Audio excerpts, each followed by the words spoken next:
नमस्कार, मैं Ashish Singh mission institute Prayagraj में आप सभी सम्मानित सदस्यों का हार्दिक स्वागत करता हूं। साथ ही साथ उम्मीद करता हूं कि आप सभी लोग स्वस्थ होंगे और पढ़ाई लिखाई की शानदार प्रक्रिया जारी होगी।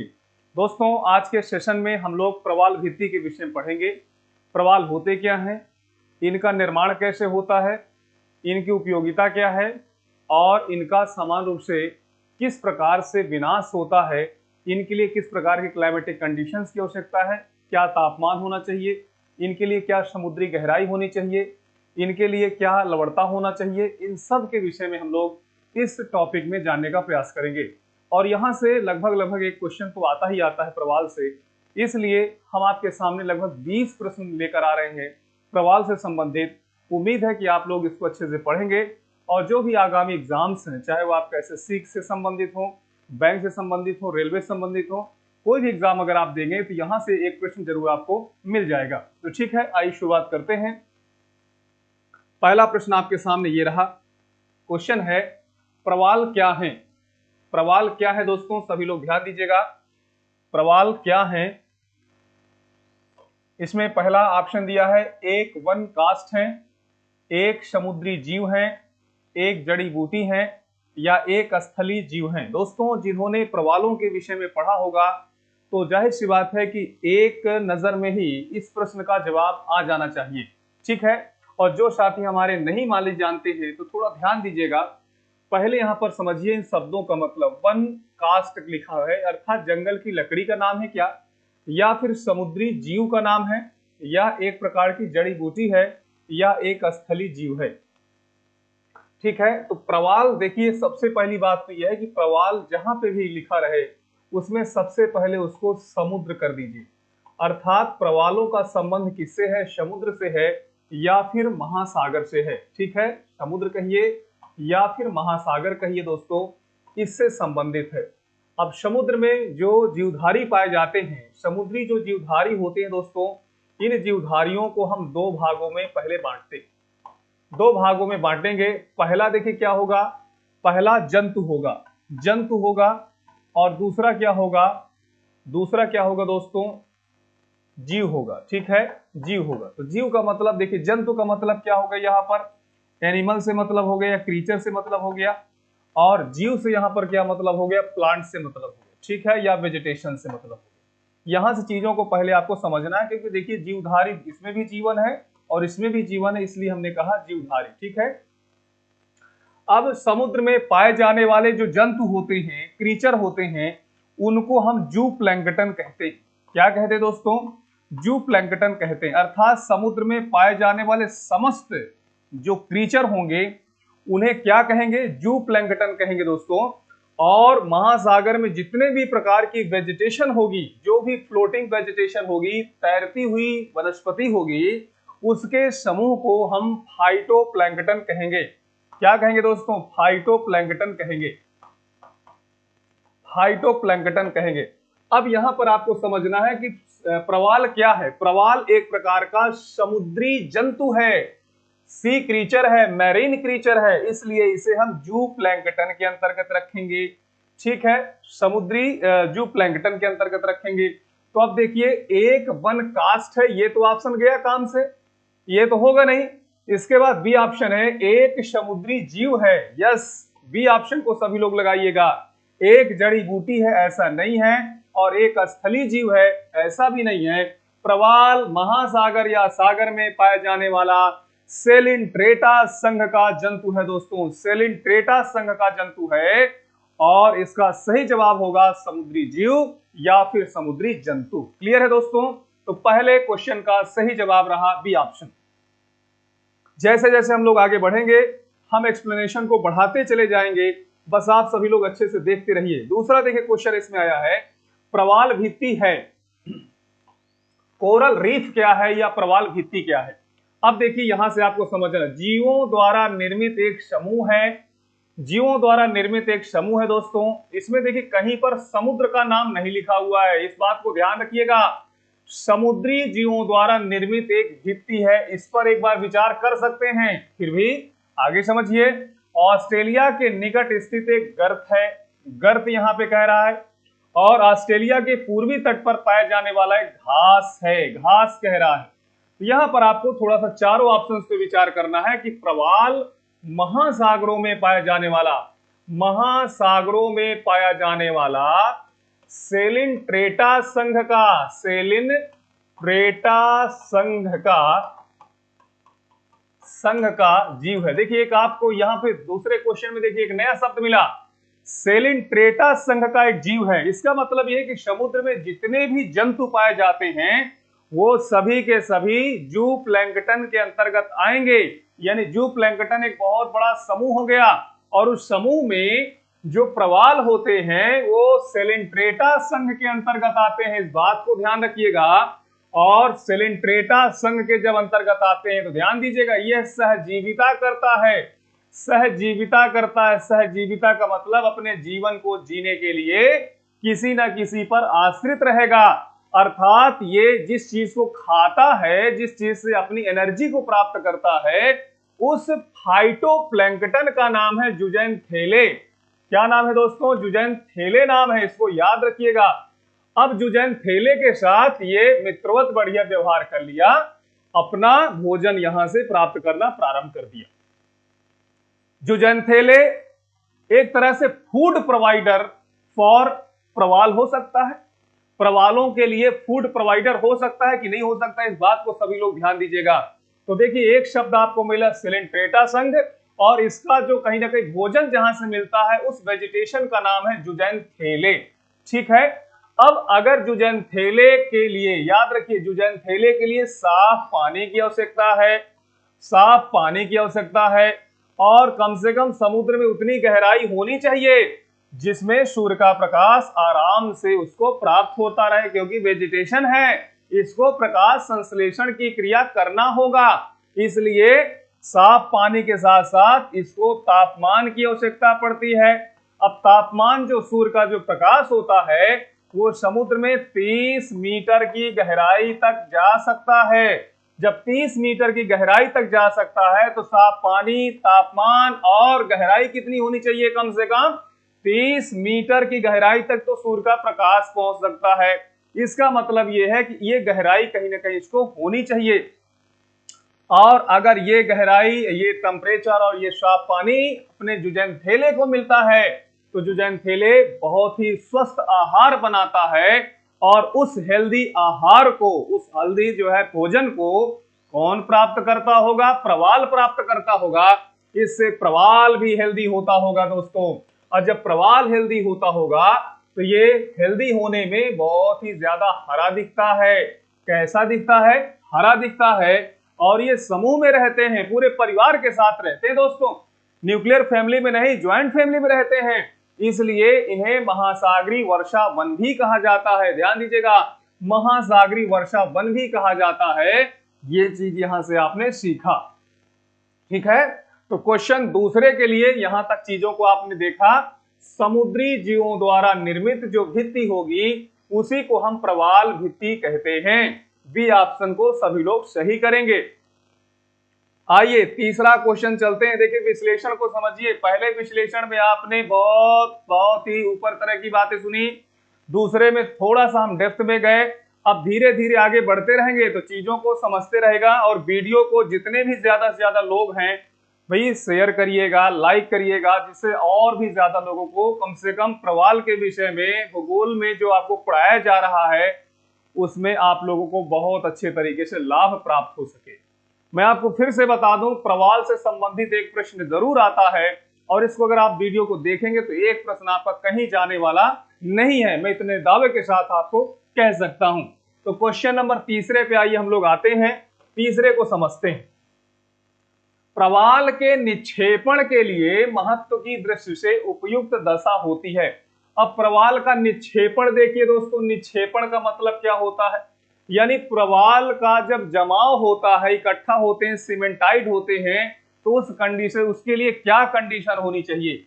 पहला है गहरा सागर होना चाहिए, अवसाद युक्त जल होना चाहिए, कम तापमान होना चाहिए। प्यारे साथियों सभी लोग ध्यान दीजिएगा, गहरा सागर होना चाहिए। चलिए भाई, गहरा मतलब इतना भी छिछला नहीं है कि ऊपर ही रहेंगे, गहरा सागर होना चाहिए, बात सही है। इसके बाद देखिए अवसाद युक्त जल होना चाहिए, भाई युक्त तो नहीं, मुक्त होना चाहिए, अर्थात साफ जल होना चाहिए। यहाँ तो अवसाद युक्त लिखा है, अब युक्त तो सब में लिखा हुआ है, तो किसी न किसी में जो है मुक्त होना चाहिए दोस्तों। तो थोड़ा सा टाइपराइटर महोदय की छोटी सी गलती शायद हो सकती है, कोई बात नहीं। कम तापमान होना चाहिए, भाई सेलेंट्रेटा संघ के जीव के लिए 20 डिग्री सेंटीग्रेड से लेकर 22 डिग्री सेंटीग्रेड का तापमान होना चाहिए। तो ये तापमान कोई थोड़ा तापमान थोड़ा ना है, अधिक तापमान है। हाँ ये है कि बहुत अधिक नहीं है, लेकिन ये अधिक तापमान के अंतर्गत आएगा। तो कम तापमान दिया हुआ है, इसलिए ऑप्शन गलत हो गया। उथला सागर होना चाहिए, अवसाद युक्त जल होना चाहिए, सामान्य तापक्रम होना चाहिए, तो उथला लिखा हुआ है। इसके बाद गहरा, अवसाद, मुक्त, यहां पे मुक्त कर देते, ठीक है। और सामान्य तापमान, तो देखिए यहां पर आपको समझना है दोस्तों, यहां पर उथला का मतलब होता है उठा हुआ सागर। देखिए प्रवाल जो पाए जाते हैं ना वो महासागरीय, ये देखिए इस प्रकार से है, महासागर का वह याद रखिएगा, महासागर का वह क्षेत्र, महासागर का वह क्षेत्र जिसकी जो गहराई हो कितनी हो, 20 मीटर से लेकर 200 मीटर तक, 200 मीटर तक हो। अब इसी क्षेत्र में पाए जाते हैं, इसको समान रूप से उथला हुआ महासागर कहते हैं, उठा हुआ महासागर कहेंगे। क्यों? क्योंकि मग्नतट समान रूप से इसी क्षेत्र में पाए जाते हैं, इसलिए आप ध्यान दीजिएगा, ये सही है। अवसाद मुक्त कर दीजिए इसको, ठीक है। और अधिक तापमान आप सभी लोग जानते हैं, इस टेम्परेचर को याद रखिएगा। तो सी ऑप्शन सभी लोग इसके लिए सही करेंगे। वैसे भी जो प्रवाल होते हैं दोस्तों उनके लिए साफ पानी होना चाहिए, गहराई होना चाहिए, और इसके साथ साथ टेम्परेचर जो होना चाहिए वो उष्णकटिबंधीय वाला टेम्परेचर होना चाहिए। तो उष्णकटिबंधीय क्षेत्र में तो टेम्परेचर ज्यादा ही होता है, इसलिए चीजों को आप देखेंगे तो सी ऑप्शन इसका सही जवाब होगा। अब देखिए यहाँ के विश्लेषण को एक बार फिर से समझिए ना। देखिए हमारी ये पृथ्वी है दोस्तों, हमारी ये पृथ्वी है, और इस पृथ्वी पर ये जो लाइन है इसे कहते हैं 0 डिग्री अक्षांश। 0 डिग्री अक्षांश हमारी पृथ्वी को दो बराबर भागों में बांटती है, इसलिए इसे भूमध्य रेखा भी कहते हैं। और यहाँ पर दिन और रात बराबर होते हैं, इसलिए इसे विषुवत रेखा भी कहते हैं, ठीक है। अब मान लीजिए कि 0 डिग्री से हम कहां तक गए, 23.5 डिग्री तक पहुंच गए, 23.5 डिग्री तक उत्तरी गोलार्ध में, और 23.5 डिग्री तक दक्षिण गोलार्ध में पहुंच गए। अब सोचिए इस क्षेत्र को हम क्या कह सकते हैं, ट्रॉपिकल जोन कह सकते हैं कि नहीं कह सकते हैं? ट्रॉपिकल जोन कह सकते हैं, अर्थात उष्णकटिबंधीय क्षेत्र कह सकते हैं। प्रवाल जो होते हैं वो ट्रॉपिकल क्षेत्र में या ट्रॉपिकल जोन में ही पाए जाते हैं, और यहाँ का जो टेम्परेचर होता है दोस्तों वो आराम से 20 डिग्री से लेकर 22 डिग्री तक का मिल जाता है। 20 डिग्री से 22 डिग्री तक का टेम्परेचर मिल जाता है, इस बात को समझना। तो अगर क्वेश्चन आ जाए तो ध्यान दीजिएगा, यह प्रवाल किस क्षेत्र में पाए जाते हैं, किस क्षेत्र में पाए जाने वाले महासागरीय क्षेत्र में होते हैं, तो उसका सही जवाब होगा उष्णकटिबंधीय महासागरीय क्षेत्र। प्रवाल उष्णकटिबंधीय महासागरीय क्षेत्र में पाए जाते हैं, इसको याद रखिएगा। अब इसके बाद देखिए टेम्परेचर हो गया। लवणता की बातचीत करें दोस्तों, लवणता की जब बातचीत करते हैं तो आप सभी लोग जानते हैं कि इसके लिए जो लवणता होनी चाहिए वो कितना होना चाहिए, 27 से लेकर 30 के बीच में होना चाहिए, 30 के बीच में होना चाहिए, याद रखिएगा 27 से लेकर 30 के बीच में होना चाहिए। अगर मान लीजिए 2 पॉइंट और बढ़ा दिया, 32 कर दिया, तो कोई दिक्कत नहीं होना चाहिए। एक रेंज है, इस रेंज को आपको समझना है, ठीक है। तो इसको भी आप लोग याद रखिएगा। तो क्वेश्चन नंबर तीसरे का सी ऑप्शन राइट रहा। अगला प्रश्न है, कौन सा सागर प्रवाल की उत्पत्ति के लिए उपयुक्त है? कौन सा सागर प्रवाल की उत्पत्ति के लिए उपयुक्त है, बताइए दोस्तों। उष्णकटिबंधीय महासागर, शीतकटिबंधीय महासागर, शीतोष्णकटिबंधीय महासागर, या इनमें से कोई नहीं? तो अभी अभी मैंने बताया कि 20 से 22 डिग्री सेंटीग्रेड का टेम्परेचर चाहिए, और जब 20 से 22 डिग्री का टेम्परेचर चाहिए दोस्तों, तो ये टेम्परेचर आप सभी लोग जानते हैं उष्णकटिबंधीय क्षेत्र वाले महासागर में आसानी से मिल सकता है, इसलिए इसका सही जवाब क्या होगा, उष्णकटिबंधीय महासागरीय क्षेत्र, ठीक है। तो चौथे का कौन सा हुआ, ए ऑप्शन इसका सही जवाब हुआ। अगला प्रश्न है, कौन सा तापमान प्रवाल जीवों के विकास के लिए उपयुक्त होता है? देखिए दोस्तों, आप सभी लोग जानते हैं कि हमारे जो शरीर का टेम्परेचर होता है दोस्तों, तो वो डिग्री सेल्सियस में होता है और उसको फ़ारेनहाइट में भी हम कन्वर्ट कर सकते हैं ना। तो याद रखिएगा 37 डिग्री सेंटीग्रेड। अब यहाँ पर देखिए 37 डिग्री सेंटीग्रेड को जब हम फ़ारेनहाइट में करते हैं तो बहुत ऊपर तक पहुंच जाता है। इसका मतलब ये है कि इसमें 50 डिग्री फ़ारेनहाइट से 60 डिग्री फ़ारेनहाइट के बीच में होना चाहिए। ठीक है, तो सी ऑप्शन इसके लिए राइट आंसर है। कौन सा तापमान प्रवाल जीवों के विकास के लिए उपयुक्त होता है? तो आपको यहां पर 50 से 60 डिग्री फ़ारेनहाइट के बीच में ही बताना है। अगला क्वेश्चन ये रहा, ध्यान दीजिए दोस्तों, प्रश्नों को बहुत अच्छे से समझने का प्रयास करिएगा। प्रवालों के विकास के लिए औसत सागरीय लवणता होनी चाहिए। सबसे पहली बात तो यह है कि सागरीय लवणता क्या होता है, what is the means of sea salinity. तो याद रखिए 1000 ग्राम जल में 1000 ग्राम जल में उपस्थित नमक की मात्रा को या उपस्थित लवणों की मात्रा को हम महासागर की लवणता कहते हैं। अर्थात मान लीजिए थोड़ी देर के लिए कि अगर यहाँ पे 320 लिखा हुआ है और लवणता का सिंबल ऐसे होता है, इसको भी आपने लिख दिया, इसका मतलब क्या हुआ? इसका मतलब ये हुआ 1000 ग्राम जल में 320 ग्राम नमक की मात्रा है। ठीक है, इसको एक्सप्लेन करेंगे तो कैसे रहेगा, 320 ग्राम अपान 1000 ग्राम, 1000 ग्राम जल में 320 ग्राम जल की मात्रा है। तो ये बात को आपको याद रखना है, it is the definition of sea salinity. ठीक है, तो प्रश्न है प्रवालों के विकास के लिए औसत सागरीय लवणता होनी चाहिए 22 से 27 के बीच में, 27 से 32 के बीच में, 32 से 37 के बीच में, 37 से 42 के बीच में। इसका सही उत्तर क्या हो सकता है दोस्तों? अभी एक्सप्लेन में मैंने एक्सप्लेन किया, क्वेश्चन नंबर 6 का बी ऑप्शन इसका राइट आंसर होगा। राइट आंसर क्या होगा दोस्तों? बी ऑप्शन इसका राइट आंसर होगा। अगला क्वेश्चन है, प्रवाल भित्तियां मुख्य रूप से पाई जाती हैं। प्रवाल भित्ति मुख्य रूप से कहां पर पाई जाती है भाई? 30 डिग्री नॉर्थ से 30 डिग्री साउथ अक्षांशों के मध्य। चलिए भाई, पहला ऑप्शन रहा। बी ऑप्शन में 20 डिग्री नॉर्थ से 20 डिग्री साउथ अक्षांश के मध्य में, 15 डिग्री से 30 डिग्री उत्तर और 15 से 30 डिग्री दक्षिण में। तो मामला देखिए, समझिए, मैं आपको सीधा सीधा सा बता दूं कि हमारी ये पृथ्वी हो गई और इस पृथ्वी में ये 0 डिग्री हो गई।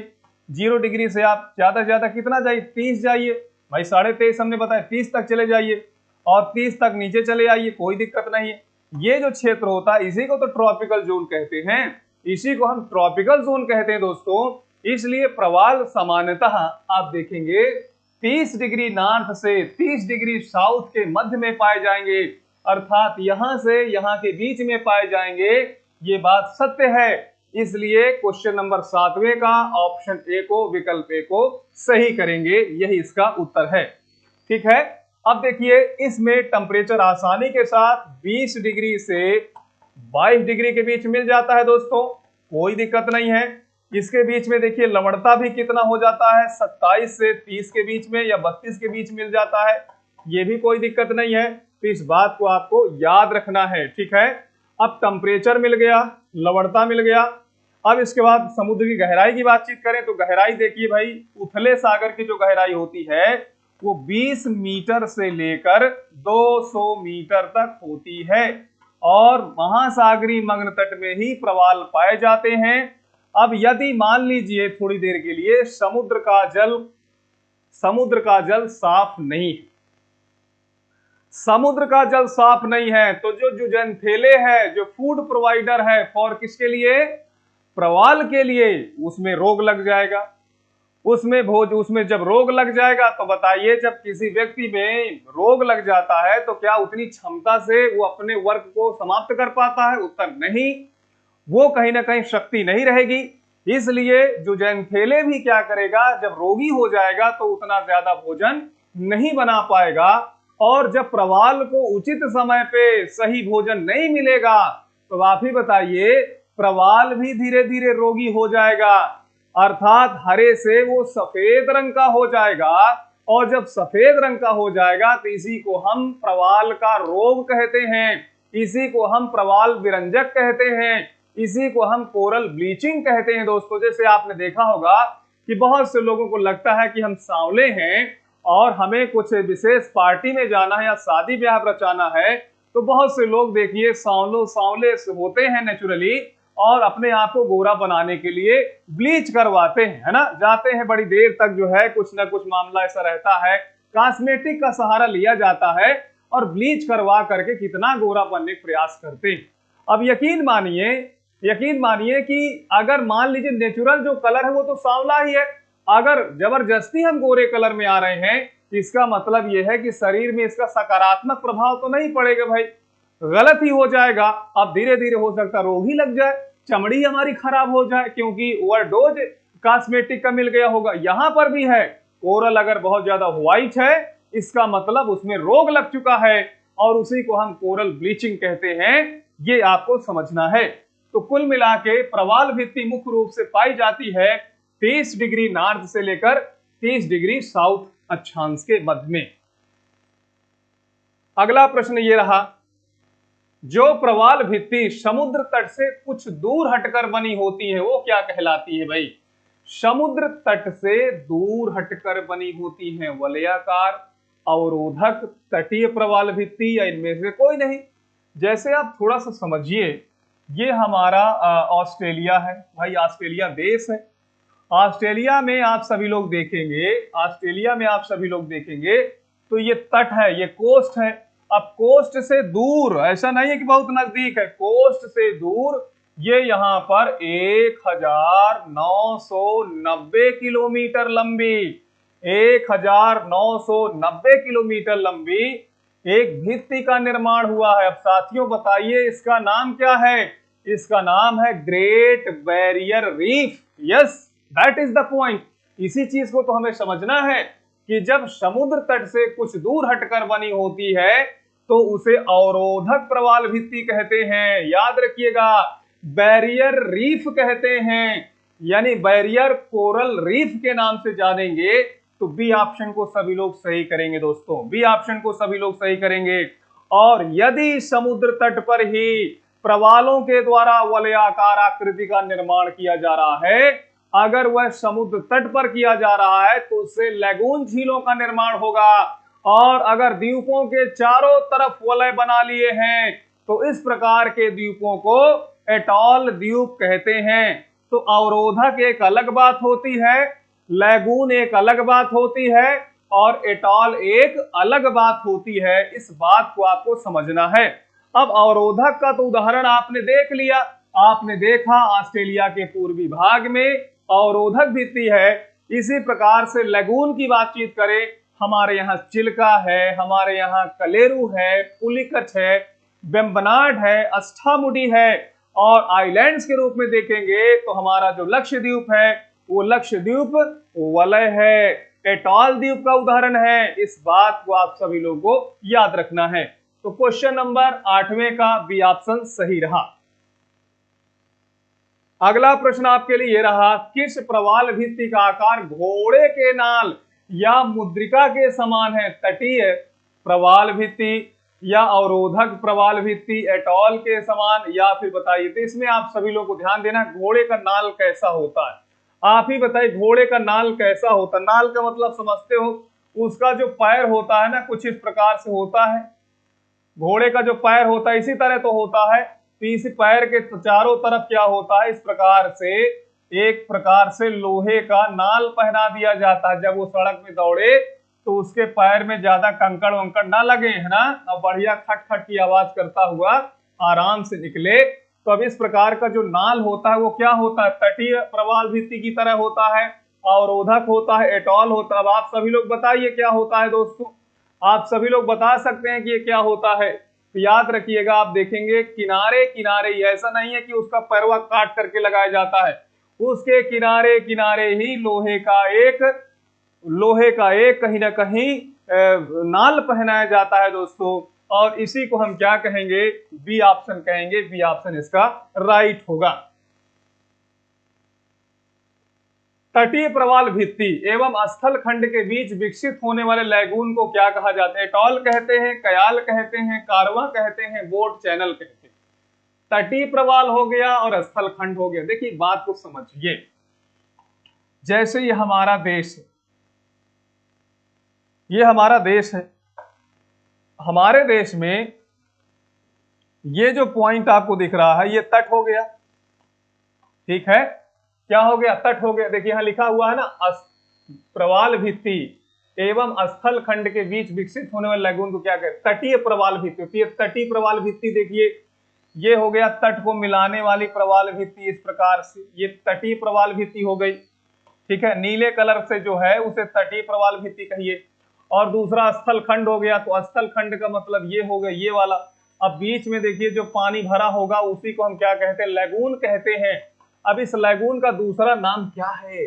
दूसरा नाम क्या है दोस्तों? एटॉल है, कयाल है, कारवा है, बोट चैनल है। सीधा उत्तर लगाइए कयाल, कयाल उत्तर लगाइए। 10वें का बी ऑप्शन इसका सही जवाब होगा, ठीक है दोस्तों। कयाल झीलों को अनूप झीलें भी कहते हैं, लैगून झीलें भी कहते हैं। इस बात को भी आप लोगों को याद रखना है। और ये समुद्र के किनारे होते हैं, क्योंकि स्थल खंड और तटीय प्रवाल भित्ति के द्वारा निर्मित होती है, इसीलिए इनका जो बाय नेचर होगा, इनका जो स्वभाव होगा वो कैसा होगा? खारे पानी का होगा। तो समस्त लैगून झीलें या प्रवाल झीलें या अनूप झीलें या फिर दोस्तों आप देखेंगे कयाल झीलें खारे पानी की झीलें होती हैं। तो क्वेश्चन नंबर बहुत ही शानदार रहा भाई 10वां। उम्मीद है कि आप लोगों को समझ में आया होगा। अगला प्रश्न है, प्रवाल भित्तियों की उत्पत्ति से संबंधित भू अवतलन सिद्धांत का प्रतिपादन किसने किया था? देखिए भू अवतलन की जब बातचीत करें दोस्तों तो इसको तो याद ही रखना पड़ेगा, भले कितने नाम हो, बस आपको डार्विन साहब का याद नाम रखना पड़ेगा। किसका नाम याद रखना पड़ेगा? डार्विन साहब का नाम याद रखना पड़ेगा कि भू अवतलन जो सिद्धांत है प्रवाल भित्ति से संबंधित वो डार्विन महोदय का है। बी ऑप्शन को सभी लोग बताएंगे। अगला प्रश्न ये रहा, प्रवाल भित्तियों की उत्पत्ति से संबंधित हिमानी नियंत्रण सिद्धांत का प्रतिपादन किसने किया? इसमें लिखा है डॉना, डेविस, डेली और जॉली। तो इसमें आप लोगों को दोस्तों बी ऑप्शन को सही करना है। बी ऑप्शन आप लोग इसको अच्छे से देख सकते हैं, ठीक है। ये चूंकि सिद्धांत वाला मामला है कोई समस्या नहीं। विश्व की सबसे बड़ी प्रवाल भित्ति ग्रेट बैरियर रीफ कहां पर है दोस्तों? ध्यान दीजिए, विश्व की सबसे बड़ी प्रवाल भित्ति भैया 1990 किलोमीटर इसकी लंबाई है। अब आप बताइए कहां पर है? ऑस्ट्रेलिया के पूर्वी तट पर। डायग्राम को सुनिश्चित करते हैं, डायग्राम से चीजें ज्यादा बेहतर आएंगी। ये हो गया ऑस्ट्रेलिया, ऑस्ट्रेलिया के पूर्वी तट पर। तो देखिए पूर्वी तट हो गया, चलो भाई ठीक है, ए ऑप्शन इधर हम रख देते हैं, ए ऑप्शन रख दिए। अब इसके बाद कर ऑस्ट्रेलिया के उत्तर पूर्वी तट पर, तो उत्तर तो ये हो गया और पूरब ये हो गया, है ना, उत्तर ये हो गया पूरब ये हो गया। तो यहां पर है क्या बी ऑप्शन यहां पर रखोगे। ऑस्ट्रेलिया के दक्षिण पूर्वी तट पर, दक्षिण यानी साउथ हो गया और ईस्ट हो गया, यहां पर है क्या? ऑस्ट्रेलिया के पश्चिम तट पर, ये पश्चिम तट हो गया। अब आप ही बताइए कि विश्व की सबसे बड़ी प्रवाल भित्ति ग्रेट बैरियर रीफ कहां पर है? ऑस्ट्रेलिया के पूर्वी तट पर है, ऑस्ट्रेलिया के पूर्वी तट पर है। इस बात को याद रखना है। इस क्वेश्चन का जवाब क्या होगा? ए ऑप्शन होगा। ऑस्ट्रेलिया के पूर्वी तट पर विश्व की सबसे बड़ी प्रवाल भित्ति स्थित है, याद रखेंगे। अगला प्रश्न है, ग्रेट बैरियर रीफ की लंबाई और चौड़ाई क्रमशः कितनी है? क्या बात है, लंबाई भी पूछ रहा है और साथ साथ उसकी चौड़ाई पूछ रहा है। इसमें लिखा 600 किलोमीटर व 200 किलोमीटर, 1000 किलोमीटर या 300 किलोमीटर, 1200 किलोमीटर या 100 किलोमीटर, 900 किलोमीटर व 160 किलोमीटर। तो ठीक है भाई ना, हमने 1990 बताया था। 90 मान लीजिए नहीं दिया है, कोई बात नहीं। तो नियर अबाउट आप सब क्या करेंगे? 14वें का डी ऑप्शन सही करेंगे। 1990 किलोमीटर लंबाई और 160 किलोमीटर चौड़ाई, ठीक है। इसकी आप सभी लोगों को याद रखना है बात। अगला प्रश्न है, प्रश्न को ध्यान समझिए। ऑस्ट्रेलिया के पूर्वी तट पर, देखिए वो सही था ना पूर्वी तट, तभी तो क्वेश्चन में देखिए पूर्वी तट दिया हुआ, नहीं उत्तर पूर्वी देता अगर वो सही रहता ना, याद रखिए। ऑस्ट्रेलिया के पूर्वी तट पर स्थित ग्रेट बैरियर रीफ निम्नलिखित में किस प्रवाल भित्ति का उदाहरण है? वलयाकार प्रवाल भित्ति, अवरोधक प्रवाल भित्ति, इसी प्रकार से तटीय प्रवाल भित्ति, इनमें से कोई नहीं। बताएं सभी लोग, बहुत ही शानदार क्वेश्चन है। वैसे भी ऑस्ट्रेलिया का जो ग्रेट बैरियर है, बैरियर का मतलब आप समझिए ध्यान से, ग्रेट मतलब होता है महान, महान, बैरियर मतलब होता है अवरोधक, अवरोधक, और रीफ का मतलब होता है भित्ति। अब तो यहां से भी क्लियर हो जाना चाहिए कि महान अवरोधक, अवरोधक कह रहा तो अवरोधक तो इसमें दिया हुआ है ना, अवरोधक प्रवाल भित्ति है। बी ऑप्शन को सभी लोग सही करें। अगला प्रश्न है दोस्तों, प्रवाल भित्तियां समुद्री प्रतिरूप हैं। जो प्रवाल भित्तियां होती हैं वो समुद्र में कहां पर पाई जाती हैं, ये आप समझिए। शीतोष्ण वनों में, उष्णकटिबंधीय वर्षा वनों में, सवाना वनों में, या शुष्क भूमि की। देखिए मैं आपको बता दूं कि जो प्रवाल भित्तियां होती हैं वो उष्णकटिबंधीय वर्षा क्षेत्रों में, उष्णकटिबंधीय वर्षा क्षेत्रों में पाई जाती हैं। अब ये जो प्रवाल भित्ति होती है महासागरीय वर्षा वन कहे जाते हैं, इनको उष्णकटिबंधीय वर्षा वनों के नाम से भी जाना जाएगा। तो यहाँ पर बी ऑप्शन को सभी लोग राइट करेंगे। क्वेश्चन नंबर 16वां, बी ऑप्शन इसका सही जवाब होगा। विश्व की सबसे बड़ी प्रवाल भित्ति कोरल रीफ निम्नलिखित में किस देश पर और किस तट पर पाई जाती है?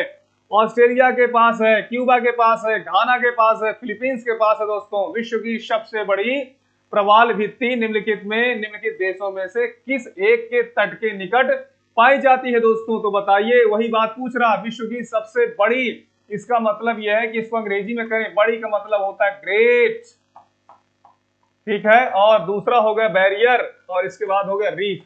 इसका मतलब यह है कि ये क्या होगा, ऑस्ट्रेलिया होगा। ये ऑप्शन को सही करेंगे, ठीक है। क्वेश्चन नंबर 18वां है, ग्रेट बैरियर रीफ ... के समीप स्थित है। अमेरिका, यूरोप, ऑस्ट्रेलिया और अफ्रीका। दोस्तों मैंने कहा था, मैंने शुरुआत में ही कहा था कि प्रवाल से संबंधित एग्जाम में प्रश्न आते हैं, और अगर आपने ध्यान से समझ लिया, ध्यान से इनको समझ लिया, तो मैं आपको पूरे विश्वास के साथ कहूंगा कि एग्जाम में इस प्रश्न को आप बिल्कुल गलत नहीं कर सकते। और अगर मान लीजिए कि अगर आपको लगा कि यार गलत हो सकता है, तो विश्लेषण को समझिए। मैंने कहा कि जो प्रवाल होते हैं वो महासागरीय जंतु होते हैं। फिर दूसरे मैंने कहा कि प्रवाल महासागरों में पाया जाने वाला सेलिनट्रेटा संघ का जीव हो। चलो एक और शब्द मिल गया, सेलिनट्रेटा संघ का जीव प्रवाल जो ज़ैंथेले वेजिटेशन पर सहजीविता करता है। ये भी आपको क्लियर हो गया। ये उष्णकटिबंधीय क्षेत्र में पाए जाते हैं। इसका मतलब यह है कि यहाँ का जो टेम्परेचर होना चाहिए वो 20 से 22 डिग्री सेंटीग्रेड का होना चाहिए। इसकी जो सैलिनिटी होनी चाहिए वो आपका 27 से 30 या 32 तक होना चाहिए।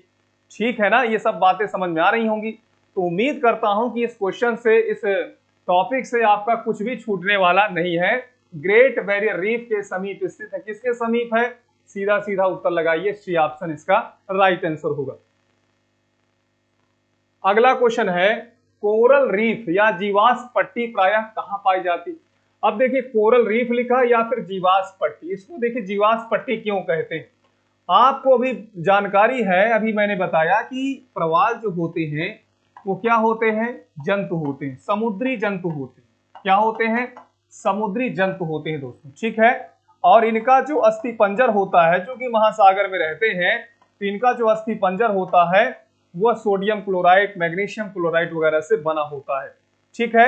जब धीरे धीरे पानी दूषित हो जाता है तो इनको जो है, जो ज़ैंथेले भोजन नहीं दे पाता है, इसलिए इनका धीरे धीरे क्या होता, मुंह बंद हो जाता है और इनकी मौत हो जाती है। जब मौत हो जाती है तो यही अस्थि पंजर जो है जम जाते हैं, और इसी अस्थि पंजर के जम जाने को ही हम क्या कहते हैं?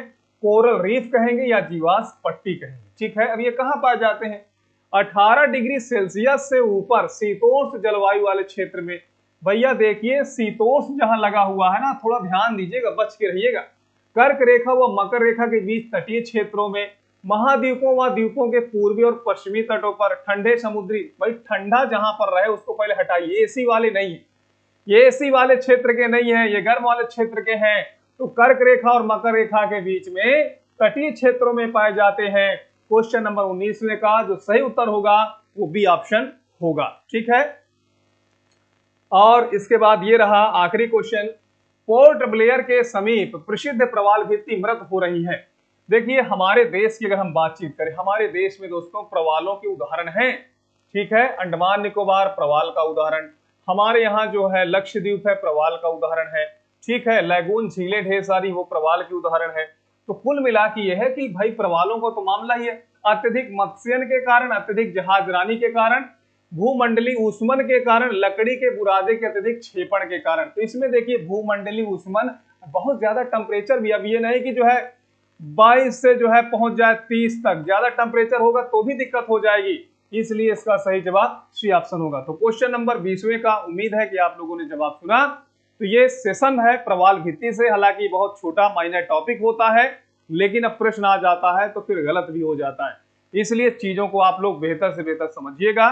ठीक है, इसमें सेलेंट्रेटा है, फाइटोप्लैंक्टन है, जूप्लैंक्टन है, जुजेंथेले है, कोरल ब्लीचिंग है, इसके साथ साथ उष्णकटिबंधीय समुद्री क्षेत्र है, लवणता है, तापमान है, गहराई की बात है।